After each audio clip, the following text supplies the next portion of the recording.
감사합니다. 오늘은 너희는 그리스도의 편지라 이런 제목으로 하나님 말씀 우리 기도하기 전에 먼저 나누도록 하겠습니다. 여러분, 이 편지를 기록할 당시에 고린도 교인들은 사도 바울에게 한 가지를 요구를 하고 있었습니다. 그것은 오늘 본문 1절에 나와 있는 말씀인데 천거서라는 것입니다. 천거서라는 것을 요구를 하고 있었습니다. 이 천거서는 예루살렘 교회로부터 받은 추천서를 얘기하는 것입니다. 이 추천서를 내놓으라 라고 요구를 하면서 만약에 교회 추천서를 내놓지 않으면 우리가 너를 사도로도 인정하지 않겠다라고 협박을 하고 있었습니다. 물론 모든 고린도 교인들이 다 그렇게 요구했던 것은 아니고 어떤 특정한 사람들이 그렇게 요구를 하면서 교회의 분위기를 사단이 좋아하는 쪽으로 끌고 가고 있었던 것입니다. 당시에는 이단의 사설을 전하는 거짓 지도자들, 거짓 전도자들이 많았기에 거의 모든 교회는 복음을 전하는 전도자들에게 12사도로부터, 그러니까 예루살렘에 있는 12사도로부터 받은 추천서를 요구를 하고 있었습니다. 편지죠. 말하자면 이것은 곧 자격증이라고 말씀드릴 수가 있는 것입니다. 따라서 추천서를 요구하는 것은 절차상으로 보았을 때는 전혀 하자가 없는 지극히 정상적인 일이었습니다. 하지만 우리가 알아야 되는 것이 있어요. 항상 모든 일에는 예외 규정이 있다고 하는 사실을 우리가 알아야 됩니다. 그래서 법률 조항을 우리가 보게 되면은 이러이러한 법률이 있습니다 라고 말한 다음에 괄호를 열고 이런 단서 조항에 대해서 늘 말을 하고 있는 것입니다. 예를 들어서 거리에서 침을 뱉으면 안 됩니다. 그런 법률 조항이 있는지 그건 잘 모르겠어요. 행정법규로는 아마 있을 가능성이 매우 높습니다. 그래서 괄호 열고 노인분들은 제외합니다. 이렇게 써놨다고 했을 때 이 괄호 열고 써놨던 이 조항을 가리켜서 단서 조항이라고 이야기를 합니다. 왜냐하면 노인분들은 폐가 약하고 기관지가 약하다 보니까 거리에서 얼마든지 침을 뱉어내야만이 호흡을 할 수 있는 이런 상황이 있다 보니까 이렇게 만약에 이 괄호를 열고 규정을 해놨다면 그것을 가리켜서 보통 단서 조항이라고 말을 하고 있는 것입니다. 하지만 사도 바울은 예루살렘의 사도들과 똑같은 위치에 있는 사도였기에 그 역시 추천서가 필요하지 않았다는 것입니다. 그럼에도 불구하고 어떤 이상한 사람들은 사도 바울에게도 다른 전도자들하고 똑같이 추천서를 요구하고 있었던 것입니다. 이런 압력을 받으면서도 불구하고 사도 바울은 조금도 흔들리지 아니하고 자신에게는 그런 추천서가 필요 없다라고 말을 하며 너희는 그리스도의 편지라라고 하는 위대한 진리를 선포를 하고 있는 것입니다. 여러분, 사도 바울은 어떤 어려움이 있어도 흔들리지 아니하는 영성을 가지고 있는 지성인이었어요. 당대 최고의 지성인이었습니다. 그리고 아주 풍부한 감성의 소유자였을 뿐만 아니라 바울이라고 하는 사람은 굉장히 탁월한 의지를 가지고 있었던 하나님의 종이었습니다. 그래서 어떤 어려움이 있어도 그는 흔들리지 않는 영성을 유지하며 담대하게 하나님의 말씀을 선포하고, 이것은 무엇을 의미하는 것입니까? 담대하게 하나님을 믿었음을 얘기하는 것입니다. 하나님을 믿었기에 담대하게 하나님의 말씀을 선포하는 하나님의 종이었습니다. 그는 끊임없이 자신을 공격하는 마귀의 공격을 조금도 흔들리지 아니하고 아주 유연하게 대처를 하면서 하나님의 말씀을 선포하고 있었던 것입니다. 그는 지난 시간에는 우리는 그리스도의 향기다라고 말을 하더니 오늘 본문의 말씀을 통해서는 너희는 그리스도의 편지다라고 말을 하고 있습니다. 여러분, 우리는 그리스도의 향기이면서 동시에 그리스도의 편지라는 사실입니다. 우리는 그리스도의 사랑의 향기를 나타내는 그리스도의 편지들인 것입니다. 이 사실을 저와 여러분들이 알아야만 되는 것입니다. 만약에 우리가 없다면 세상 사람들은 그리스도의 사랑이 어떤 것인지 전혀 알 수가 없었을 것입니다. 우리를 통해서 그리스도의 사랑이 전달이 되어지는 거예요. 근데 오늘날 많은 그리스도인들이 어떤 면에서는 교리적으로 굉장히 강하고 또 어떤 사람들은 굉장히 사랑이 너무 지나쳐가지고 진리가 없는, 지식이 없는 사랑을 하는 경우를 우리가 종종 보게 되는 것입니다. 사랑하는 여러분들, 어떤 면이든지 간에 치우치는 것은 하나님 아버지께서 기뻐하는 모습이 아니라는 것입니다. 우리 하나님께서 진정으로 원하시는 것이 있어요. 우리가 진리 위에 서는 것입니다. 그리고 진리 위에서 하나님의 위대하신 사랑을 깨닫는 거예요. 그리고 진리의 말씀과 더불어 이것이 무엇입니까? 바로 복음의 말씀, 좋은 소식을 증거하는 예수 그리스도의 십자가와 부활을 증거하는 좋은 소식의 교리를 얘기하는 것입니다. 그 위에다가 하나님의 사랑을 얹혀가지고, 아니 그 정도가 아니고 하나님의 진리의 말씀을 하나님의 사랑으로 멋지게 포장을 해가지고 많은 사람들에게 알려주었을 때 사람들은 그 속에서 하나님의 사랑을 깨닫는 것이고, 그 속에서 진리의 말씀을 깨달아서 자유함이라는 것을 누리게 된다고 하는 사실입니다. 사랑하는 여러분들, 믿으시기를 예수님의 이름으로 축원을 드립니다. 그렇다면 우리가 편지라는 거죠. 왜? 진리를 전달해주는 우리가 편지인 거예요. 하나님의 위대하신 사랑을 알려주는 저와 여러분들이 위대한 편지들이라고 하는 사실입니다. 그러니까 우리가 없어 보세요. 세상 사람들은 진리에 대해서 모릅니다. 깜깜하더라는 거예요. 빛에 대해서 전혀 모르는 거예요. 어둠 속에서 그들은 살아갈 수밖에 없다고 하는 사실입니다. 우리가 증거하지 않으면 하나님 아버지의 사랑이 어떤 사랑인지 몰라요. 먼저 얼마나 우리를 사랑했는지, 우리가 죄인 되었을 때 하나님께서 우리를 얼마나 사랑하셨는지, 우리가 하나님과 원수 되었을 때 하나님께서 우리를 향하신 당신의 사랑을 어떻게 나타내셨는지, 우리가 율법을 거부하고 하나님을 거부하고 있을 때에 과연 하나님께서 우리를 얼마나 사랑하셨는지, 우리가 증거하지 않으면, 우리가 나타내지 않으면 세상 사람들은요 전혀 모른다고 하는 사실입니다. 우리가 그리스도의 사랑을 알려주기에 세상 사람들은 그리스도의 사랑을 알 수가 있는 것입니다. 사랑하는 여러분들, 이 얼마나 감동적인 말씀입니까? 우리를 통해서 그리스도의 위대한 사랑이 전달이 되고 있는 것입니다. 우리가 없으면 전달이 안 된다는 거예요. 그래서 우리를 향해서 천사도 흠말만한 존재라고 얘기하는 거예요. 천사도 흠말만한 직분을 저와 여러분들이 가지고 살아가고 있다는 것입니다. 저는 이번에도 느꼈어요. 이번에도 장례식을 인도를 하는데 많은 유족들이 있는데 처음에는 소 닭 보듯이 쳐다보더라고요. 예배를 드리는데 우리 권사님들, 우리 장로님들, 우리 성도님들이 안 계셨으면 아마 저 그냥 그 자리에서 왕따 당할 뻔했어요. 예배를 인도하는데 반응이 전혀 쌀랑한 거예요. 예배 드리는데 아들들도 다 참석을 안 하는 거예요.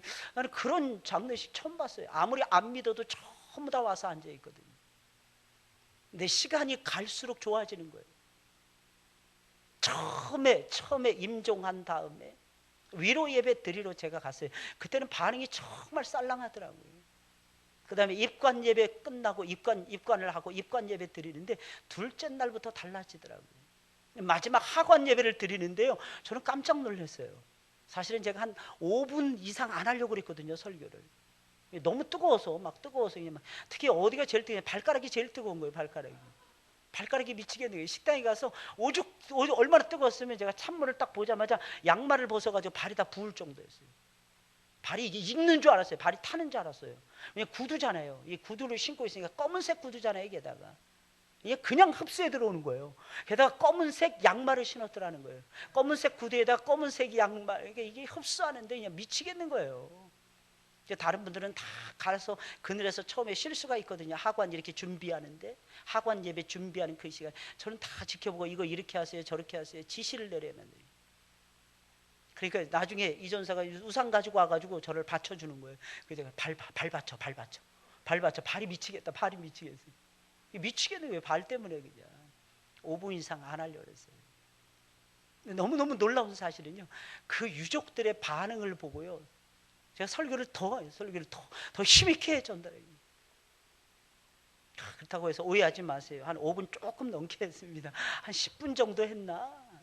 5분 조금 넘게 했어요. 금방 가더라고요.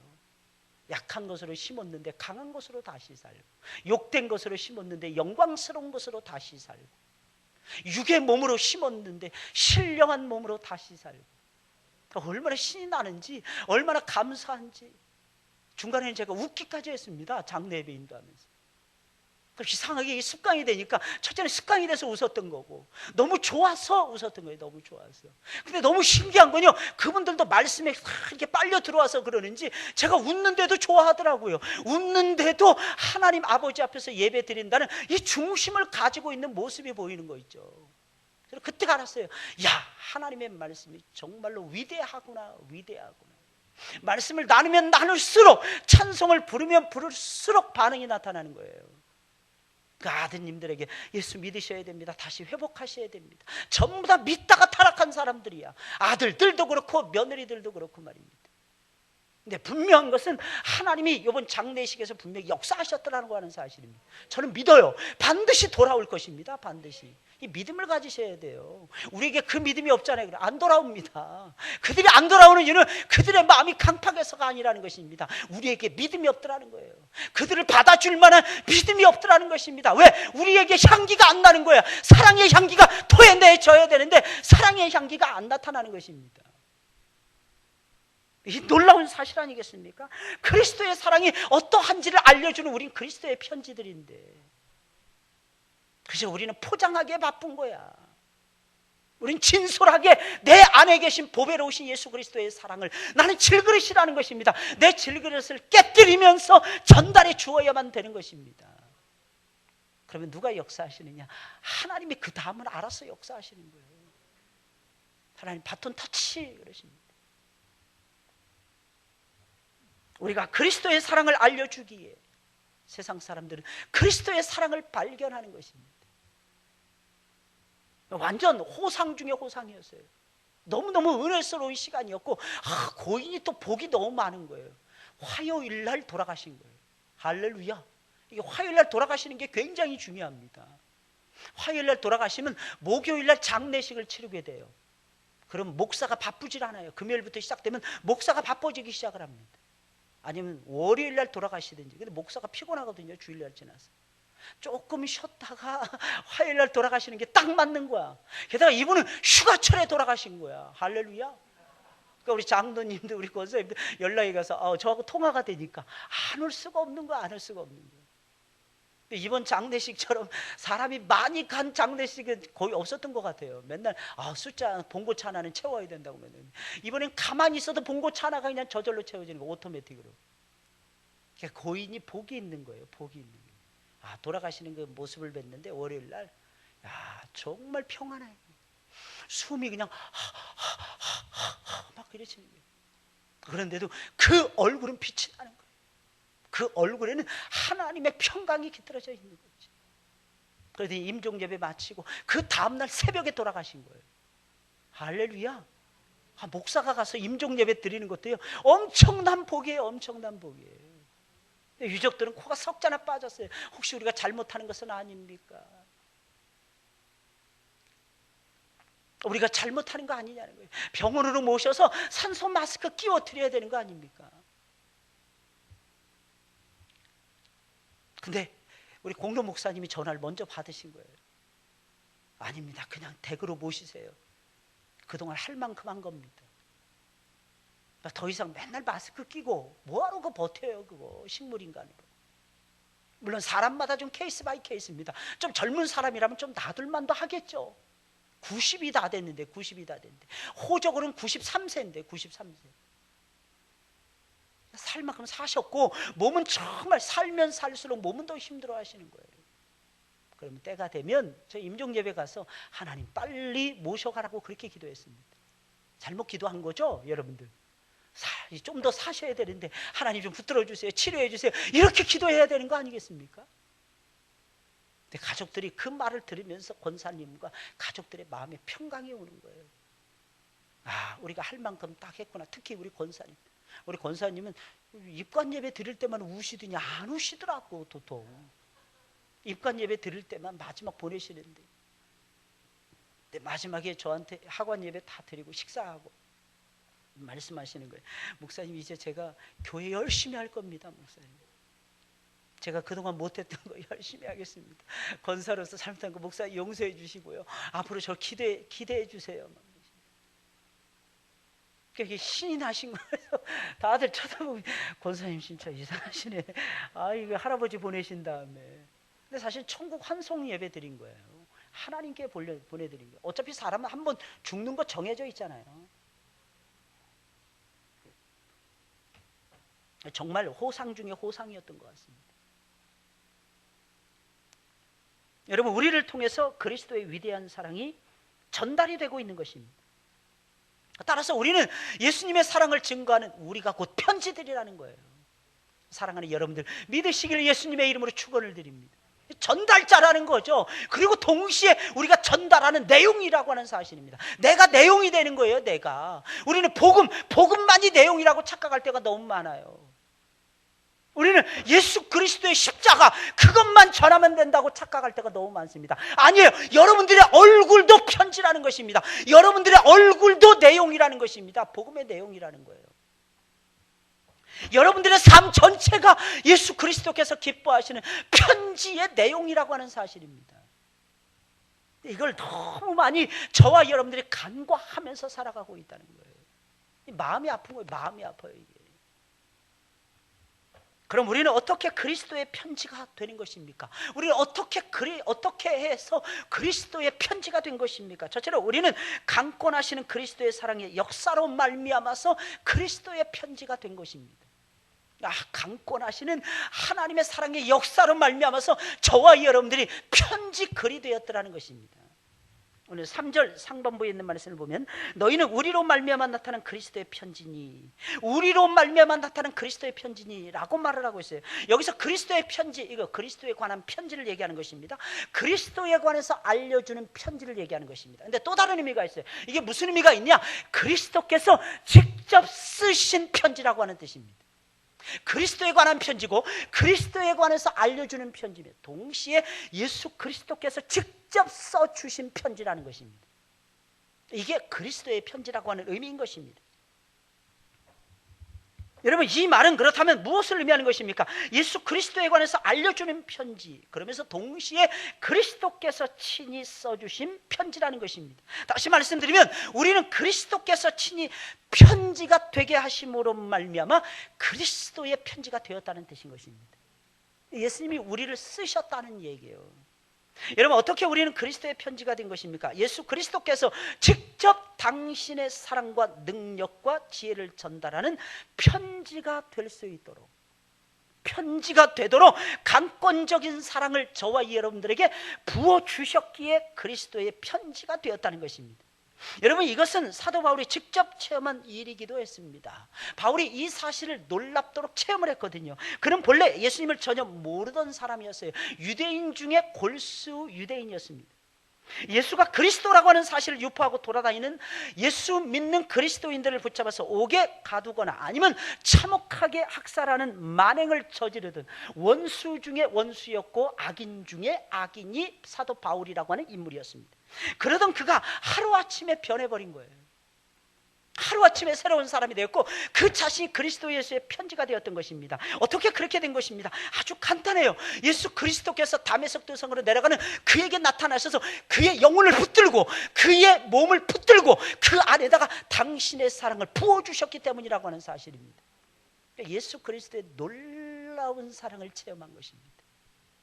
여러분, 사람을 변화시키기를 원하죠. 우리는 누군가가 좀 변화됐으면 할 때가 아주 많습니다. 특히 아픈 사람들 변화되기를 바라죠. 아픈 사람 고침을 받고 새 사람 되기를 원하시죠. 영적으로 문제가 있고 도덕적으로 문제가 있고 삶이 개차반인 그런 사람들이 정말 변화해서 예수 그리스도 안에서 새로운 피조물이 되는 것을 여러분들 원하시죠. 그러려면 우리가 꼭 기억을 해야 됩니다. 예수님의 사랑하심이 그 사람의 마음속에 부어져야만 된다는 것입니다. 바울은 그것을 체험한 거예요.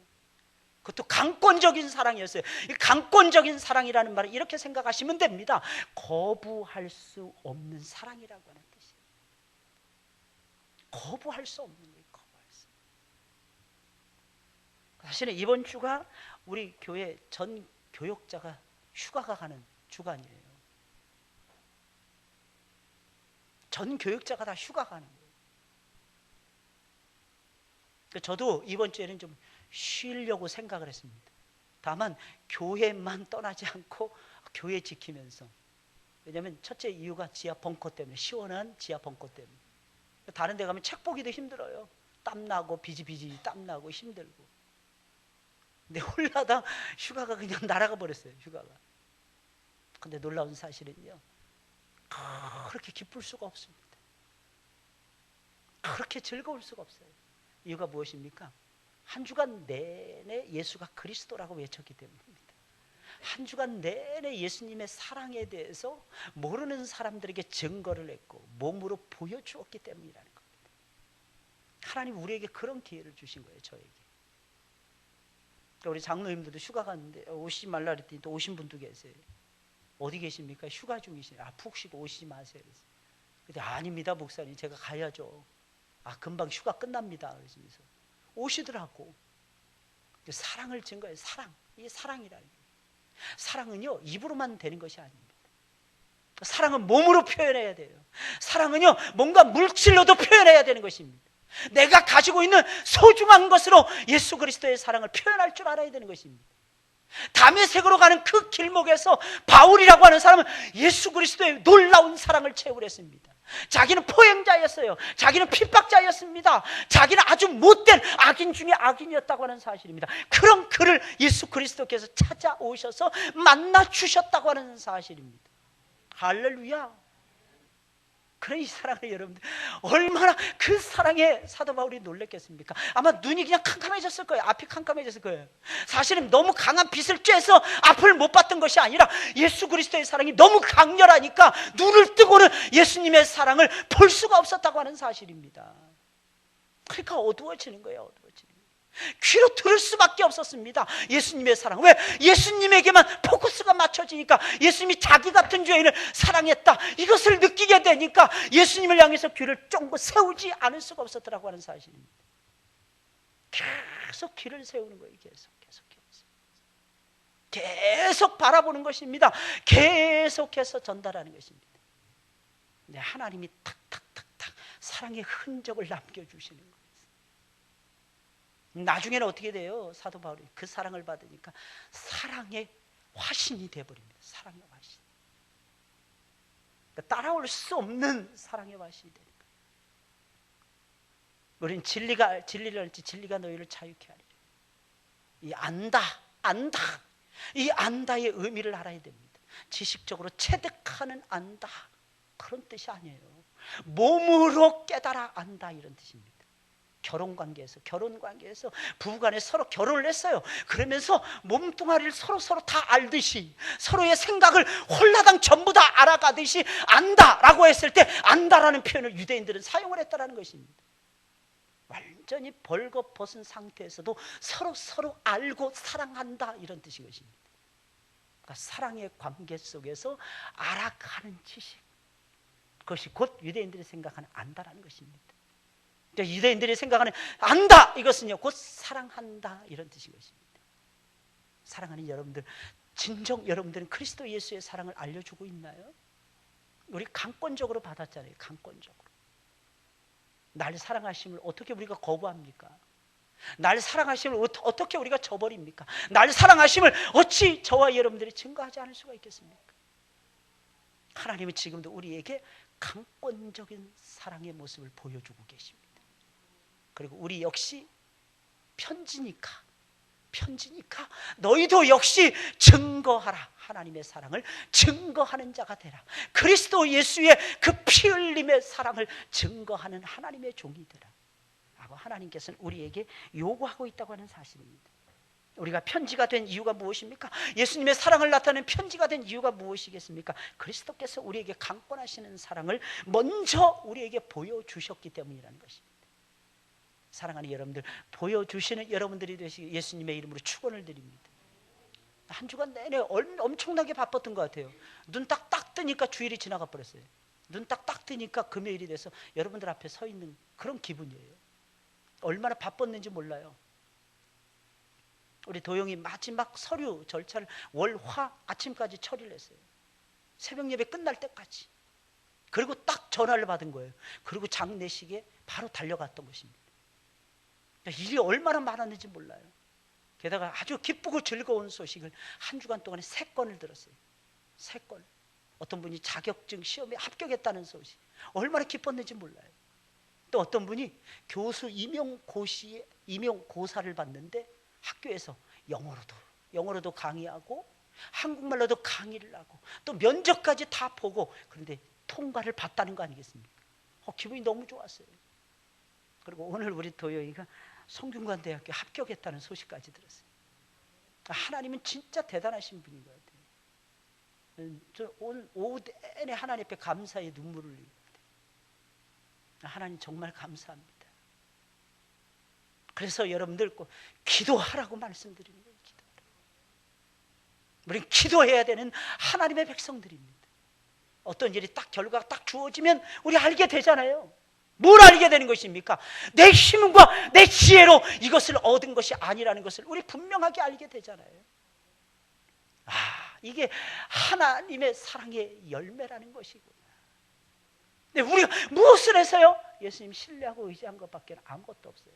그 신뢰의 표현이 무엇입니까? 기도예요, 찬송이에요, 예배인 것입니다. 그리고 작은아마 그리스도의 사랑을 모르는 사람들에게 알려주는 것입니다. 그럼 하나님께서 역사를 해주신다는 것입니다. 사랑하는 여러분들, 제발 믿으시길 예수님의 이름으로 축원을 드립니다. 그러니까 좋은 소식, 앞으로 시작되는 우리 고3 우리 SFC 운동원들의 대입의 문제를 하나님께서 열어주실 것이라는 이런 마음이 들었어요. 또 교사 임용고사를 준비하고 있는 우리 대학 4학년짜리가 둘씩이나 됩니다.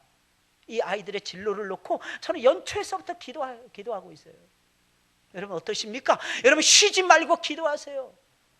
집중력을 보일 수 있도록 기도해 주자고요. 우리가 그들의 행복이 우리 교회의 행복이고 우리 모두의 행복이 되는 것이 아니겠습니까? 그것이 우리가 보내줄 수 있는 응원이면서 사랑의 모습이라는 것입니다. 그러면 하나님께서는 반드시 우리 가운데서 역사해 주시고야 말 것입니다. 둘째로 우리는 살아계신 하나님의 영의 역사로 말미암아 그리스도 예수의 편지가 된 것입니다. 여러분 3절 중반부의 말씀을 보니까 이는 먹으로 쓴 것이 아니요 오직 살아계신 하나님의 영으로 한 것이다 그랬어요. 우리가 예수 그리스도의 편지가 됐는데 이것은 몰라요. 볼펜으로 쓴 것이 아니라는 거예요. 잉크로 쓴 것이 아니라는 거예요. 여러분들이 타이핑해가지고 쓴 것이 아니라는 것입니다. 오직 살아계신 하나님의 영께서 우리를 써주셨더라는 것입니다. 우리 마음판에 써주셨더라는 거예요. 사실 제가 여러분들에게 설교 말씀을 증거합니다. 오해하지 마세요. 이렇게 정리해가지고 여러분들에게 읽어드리는 것 절대로 아닙니다. 그러면 저는 설교 못합니다. 땡볕에서 여러분 이거 들고 한번 서보세요. 여러분들 아무것도 보이지 않습니다. 놀라운 사실은요, 햇빛이 반사되는 그 과정 속에서도 하나님은 제 마음속에 말씀을 넣어주시는 거예요. 말씀. 그게 뭐예요? 하나님의 영의 역사라는 것입니다. 하나님의 영의 작품이라는 것입니다. 그러니까 성령으로 말미암아 저와 여러분들이 거듭났고 그 거듭남의 역사로 말미암아서 저와 여러분들이 예수 그리스도의 편지가 되었더라는 것입니다. 열심히 노력해서 된 것이 아니라는 거예요. 돈을 주고 산 것이 아니라는 것입니다. 오직 하나님의 성령의 강한 역사로 말미암아 그 초자연적인 역사로 말미암아 저와 여러분들이 그리스도 예수의 편지가 된 것입니다. 그러니까 아무나 흉내낼 수 있는 것이 아니죠. 내가 지금 예수님 만났어요. 내가 지금 예수님 안에서 새로워지고 있습니다. 변화되고 있습니다. 이게 누가 한 거예요? 성령께서 하고 계신. 여러분 철저하게 성령을 의지하세요. 예수님의 사랑을 나타내는 존귀한 사람이 되시기를 원하십니까? 예수 그리스도의 진정한 사랑의 편지가 되기를 원하십니까? 그럼 방법은 딱 한 가지예요. 성령께 기대세요. 성령께. 여러분 구약에 제사를 지내잖아요. 제사를 지낼 때 대부분을 어떻게 제사를 화제로 태워서 드렸습니다. 무엇을 의미할까요? 여러분 불은 성령을 상징합니다. 성령으로 드리지 않으면 하나님께서 안 받아주신다는 것입니다. 전부 다 태워서 하나님 앞에 드리잖아요. 성령의 불로 태워서 하나님 앞에 드려야만이 하나님 기뻐하시는 놀라운 작품이 나타난다는 것입니다. 우리 그리스도인들 다 마찬가지예요. 우리가 변화되기를 원하잖아요. 우리 생각 바뀌기를 원하잖아요. 우리 말하는 것이 바뀌기를 원하잖아요. 우리 행동하는 것이 진짜 바뀌어서 우리를 보면 아 예수님 만난 거하고 똑같아. 야 진짜 예수님이 진짜 살아계신 것 같아. 저 친구들 보면은 이런 말을 듣기를 원한다면 사랑하는 여러분들 무슨 생각을 하든지 성령의 역사를 따라 생각을 하시고 무슨 말을 하든지 간에 성령의 역사를 쫓아가지고 의지하는 마음을 가지고 제발 말씀하시길 바라고 감정에 휩쓸려서 말하지 마시고 환경에 시달리면서 여러분들이 자작극을 꾸며내지 마시고 말 한 번 건너뛸 때마다 막 그냥 한 사람은 10만 얘기했는데 100,000으로 만들어버리지 마시고 그래서 멀쩡한 사람 죽일 놈 만들지 마시고 말입니다. 특히 가까운 사람, 특히 남편들, 잘 건드리기 쉬운 존재가 아빠들 아니겠습니까? 게다가 참 남자들은 진짜 모질라. 지혜가 없어. 단순해. 전부 다 남자들은. 그래서 뭐 행해놓고선 까먹어. 당신 옛날에 그랬어. 그러면 다 담피는 거야. 전부 다 붙들리는 거야. 그래서 이상한 사람 쉽게 됩니다. 아빠들은. 그래서 이상해. 아빠들 진짜 불쌍히 여겨야 돼. 또 그냥 가족들 먹여 살리기 위해서 죽도록 일을 하잖아요. 그리고 월급은 송두리째 다 갖다 바치고, 그 한 푼 이렇게 조금 쓰려면 나 조금만 더 줘. 10,000원만 더 줘. 진짜 10,000원만 더 줘.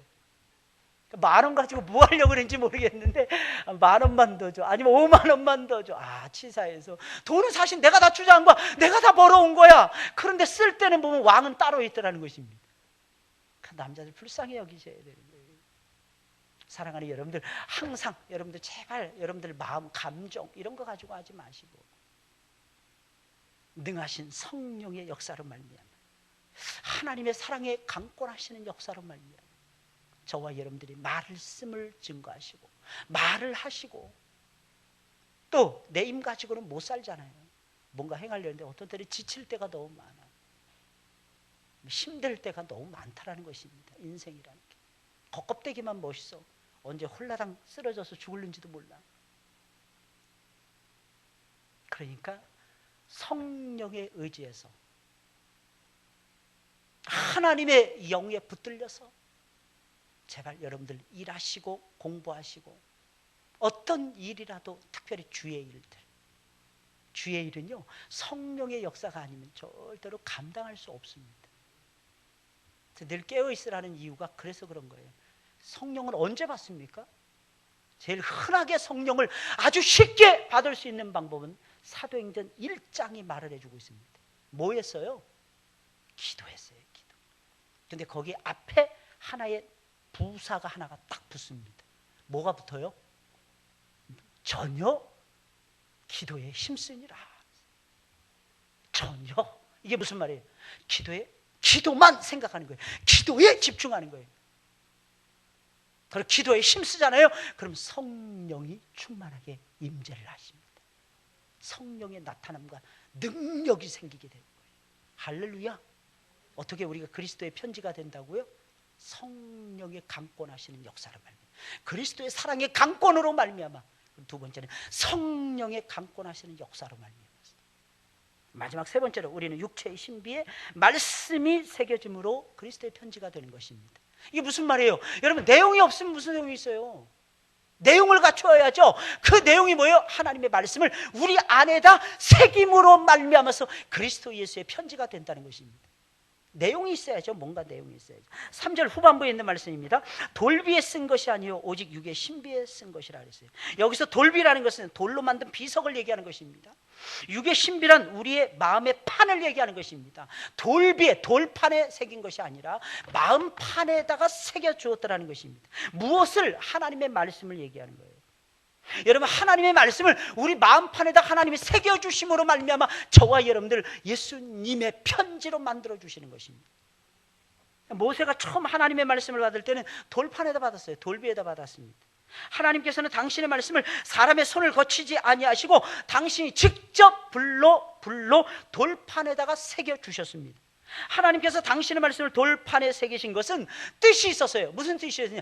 돌판에 새긴 것은요 영원하잖아요.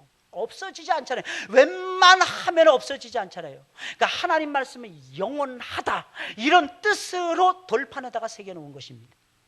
그런데 돌판에다 새겨놓은 것은 많은 약점과 한계를 드러낼 수밖에 없었어요. 첫째, 그것을 가슴판에 옮겨 심어야만 됐다는 것입니다. 돌판에는 새겨지는데 마음판에 새기려면 다시 새겨야만 되더라는 것입니다. 따끈따끈한 말씀으로 증거해야 되는데 돌판에다가 징그럽게 냉랭한 말씀판에다가 마음판에다가 새겨놓으니까 어떻게 되냐? 돌판에다 새겨놓으니까 전달되어질 때 감동력이 없다고 하는 것입니다. 여러분, 하나님 말씀은 글로 이렇게 적어놨어요. 의문이라는 것은 글로 적어놨음을 얘기하는 것입니다. 동시에 알아야 되는 것이 있어요. 이 글로 적어놓은 것을, 글로 종이에다 적어놓은 것을 우리의 마음판에다 옮겨 놓았을 때 그게 비로소 편지가 된다는 것입니다. 할렐루야. 오해하지 마세요, 여러분들. 마음판에 옮겨져야만이, 그리고 입으로 뱉어져야만이 그것이 진정한 편지가 된다는 것입니다. 두 번째, 이 돌비는 깨질 수 있다는 약점이 있었더라는 거예요. 그러니까 언약이 깨진 거예요. 구약의 올드 테스트먼트가 깨졌잖아요, 사실은. 모세 율법이 깨뜨려졌잖아요. 모세가 내려왔습니다. 전부 다 금송아지 앞에 절을 하고 있는 것입니다.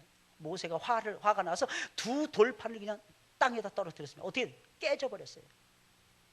깨질 수 있다라고 하는 약점이 있었다고 하는 사실입니다. 근데 마음판에 새겨놓은 하나님의 말씀은 절대로 안 깨집니다. 언제라도 살아서 움직여요. 언제라도 살아서 역사한다는 것입니다. 할렐루야. 또 세 번째, 휴대가 불가능한 거예요. 휴대하려면 막 그냥 죽겠는 거예요. 한번 옮겨가는데도 예식이 장황해요. 예식이 돌판, 뭐 다윗이 그걸 옮겨가는데, 그죠? 법궤를 옮겨가는데 얼마나 장황했습니까? 마음판에 새겨진 휴대가 간편한 거예요. 지금도 북한의 언더그라운드 처치, 지하교회에서는 입에서 전달되는 말씀을 옮겨주고 있다고 하잖아요. 왜? 마음에 새긴 것은요, 돌로 새기거나 종이로 쓴 것은요, 시간이 지나면, 아니면 없어지거나 하면 그걸 사용할 수가 없다는 것입니다. 그런데 마음에다가 새겨놓은 편지는요, 지워지지 않는 거예요. 할렐루야. 그러니까 우리 신비에다가 하나님 말씀을 새겨놓으면서 하나님께서 우리를 당신의 편지로 삼아주신 것입니다. 여러분, 이 편지를 딱 가지고 있는 사람 특징이 있습니다. 첫째, 지혜로워집니다. 예수 만난 사람은요, 하나님 경외하면서 지혜로움을 받습니다. 두 번째, 사랑이 아주 풍성한 사람이 됩니다. 세 번째, 용기가 있는 사람이 됩니다. 네 번째, 삶의 열매를 맺습니다. 인격의 열매, 사랑의 열매, 또 하나님께서 기뻐하시는 존귀한 직업의 열매. 하나님께서는 예수 그리스도 안에서 우리로 하여금 그 열매를 거둘 수 있도록 하나님이 역사하시더라는 것입니다. 바울이라고 하는 사람, 그래서 굉장히 담대했어요. 바울 얼마나 담대했어요. 굉장히 명석했습니다. 의지가 상당히 대단했습니다. 그리고 가는 곳마다 교회를 세우면서 하나님 나라를 유익하게 만들었어요. 이게 사도 바울의 삶이었습니다. 왜? 그가 곧 편지가 되었기 때문이라는 것입니다. 사랑하는 여러분들, 믿으시길 예수님의 이름으로 축원을 드립니다. 우리는 진정 하나님의 일꾼이 되기를 소망하잖아요. 저는 목사가 된 거 너무너무 감사하게 생각하는 사람 중에 한 사람이에요. 이유가 무엇인 줄 아십니까? 제 손에 가진 것이 없고 아무것도 없을지라도 언제든지 나누어 줄 수 있는 말씀이 있다는 것입니다. 저는 그게 그렇게 행복할 수가 없어요. 누구를 만나든지 들려줄 수 있는 이야기가 있어요. 심지어는요, 연세 많으신 분, 아기까지도 친해질 수 있는, 한 5분만 지나면 친해질 수 있는 모든 것이 다 준비가 되어져 있습니다. 할렐루야. 그래서 가는 곳마다 인기가 있어요. 그러면 인기. 왜? 복음을 증거해 주니까, 예수님을 나누어 주니까 사람들이 그렇게 좋아하더라고요. 처음에 싫어하게 돼. 물벼락, 날벼락도 맞아본 적이 있습니다. 근데 놀라운 사실은요, 그 사람이 나중에는 자기 집으로 들어오라고 해서 차를 타주는 거예요. 커피를 타주는 것입니다. 나는 너를 믿는다, 이런 책이 있더라고요. 뭐 이민우라고 하는 CEO가 쓴 책입니다. 이 사람이 억대 연봉을 자랑하는 사람이었대요. 억대 연봉. 근데 그거 다 포기하고 어느 조그만 복지회에 뭐 소장인가 회장으로 들어간 거예요. 근데 그 복지회는 장애인들을 돌보는 복지회입니다. 근데 그 아이들이 이 자폐 막 이런 아이들인 거예요. 근데 아이들이 빨래 안 해준다고 막 때리고 그런다는 거예요, 자기를. 근데 그 맞으면서 그 일을 하는 거예요. 가장 소중하고 가치 있는 일을 하기 위해서. 자기가 돈 버는 것도 딱 포기하고, 그래서 사람들이 많이 물어본다는 거예요. 왜 억대 연봉을 포기하면서까지 선생님이 일을 하십니까? 나는 저 아이들이 좋아서 그런 거예요. 나는 저 아이들이 좋습니다. 나 같은 죄인을 예수님이 사랑하셨고, 나는 저 아이들이 너무 좋습니다. 아니, 그렇게 맞아가면서도 그렇게 좋습니까? 예, 맞을 때마다 예수님 생각이 나서 너무너무 좋아요. 저 아이들의 마음이 10몇 살까지 살아오면서 얼마나 흥얼이 친 것이 많으면 나를 때리겠습니까? 나는 맞을 때마다 기쁩니다. 나도 좀 더 많이, 애들이 좀 나를 좀 세게 때렸으면 좋겠습니다. 왜? 저 아이들이 나를 때릴 수 있는 힘이 있다는 것을 내가 한번 느껴보고 싶기 때문입니다. 그러면서 자기 인생의 후반전을 살아가고 있다는 거 아니겠습니까? 너무 멋있는 분입니다. 너무 멋있는. 저는 21세기의 프란체스카라고 생각을 했어요. 21세기의 프란체스카. 딱 보면서 그 프란체스카가 생각이 나더라고요. 사랑하는 여러분들, 이 세상에 와서 우리는 갑니다. 이 세상에 왔다가 잠깐 살다가 우리는 떠나. 아침 안개와 같은 존재. 아침 안개 여러분 아십니까? 옛날에 김포공항 이렇게 픽업 가잖아요. 새벽에 갑니다. 그러면 1m, 2m 앞도 안 보여요. 근데 빠이빠이 하고 30분 만에 딱 돌아서 운전하고 나오잖아요. 아침 안개가 싹 없어져 버렸습니다. 그게 아침 안개예요. 그게 아침 안개. 얼마나 많이 배웠느냐? 중요하겠죠, 사랑하는 여러분들. 얼마나 높은 지위를 차지했느냐? 중요하겠죠. 얼마나 많이 벌었느냐? 얼마나 많이 누리면 살아가느냐? 중요하겠죠. 그러나 사랑하는 여러분들, 더 중요한 것이 있다는 것을 우리는 기억하고 알고 깨닫고 살아가야 될 것입니다. 내가 배운 것 중에 얼마를 다른 사람들에게 가르쳐주고 돌려주었느냐? 내가 소유하고 있는 것 가운데서 얼마를 주를 위해서, 주님의 나라를 위해서, 교회를 위해서, 죽어가는 문 영혼들을 위해서, 세상에 힘들고 어려운 백성들을 위해서 사용을 했느냐 하는 것입니다. 그러지 못했다면 마지막 백보자 심판대 위에 섰을 때 우리는 부끄러운 불 가운데서 구원을 받는, 부끄러운 구원을 받았던 롯과 같은 위치에 밖에는 우리는 서지 못할 것입니다. 부끄러운 거예요. 많이 가지면 뭐 하겠습니까? 어차피 우리는 땅 한 평 딱 차지하고 죽습니다. 그것도 안 돼요, 사실은. 우리 화장해 버리면 남은 거 아무것도 없습니다. 한 줌의 재, 한 줌의 재. 어떻게 살았느냐에 따라서 여러분들의 미래가 달라지고 영원히 결정된다는 거 기억하세요. 명심해. 많은 것, 좋은 것을 받았습니까? 나누세요. 나누시라니까요. 선한 일에 열심히 내는 친백성을 삼기 위해서 하나님 우리를 불러주셨다는 거. 그게 그리스도의 편지라는 겁니다. 그래서 나는 너를 믿는다. 야, 진짜 그 책 여러분 사서 꼭 읽어보세요. 그 내용 속에서 배우세요. 내려놓는 거예요. 나는 내려놓는 걸 연습한다는 거예요. 내려놓으세요. 정말 하나님이 기뻐하시는 영적인 삶이 무엇일까? 정말 하나님이 기뻐하시는 참된 삶이 무엇일까? 정말 하나님께서 우리에게 진정 원하시고 간절히 눈물로 원하시는 것이 무엇일까?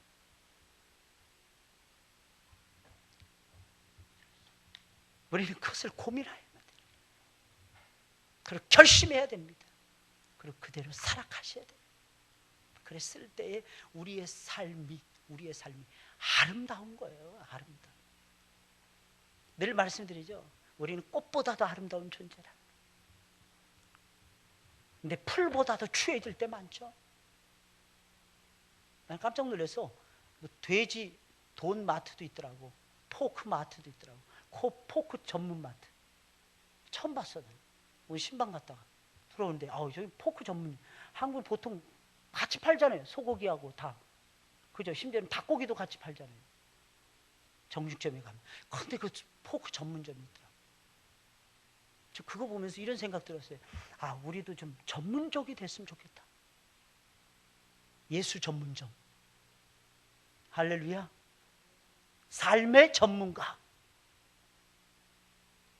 지위는 낮아도, 많이 가지지는 못했어도 삶의 전문가, 신앙의 전문가, 진정 만족한 인생을 살아간 하루를 일과를 딱 맞췄을 때, 눈을 딱 감았을 때 만족스럽다 느껴지는. 오늘 보세요. 만족은 하나님께로부터 온다.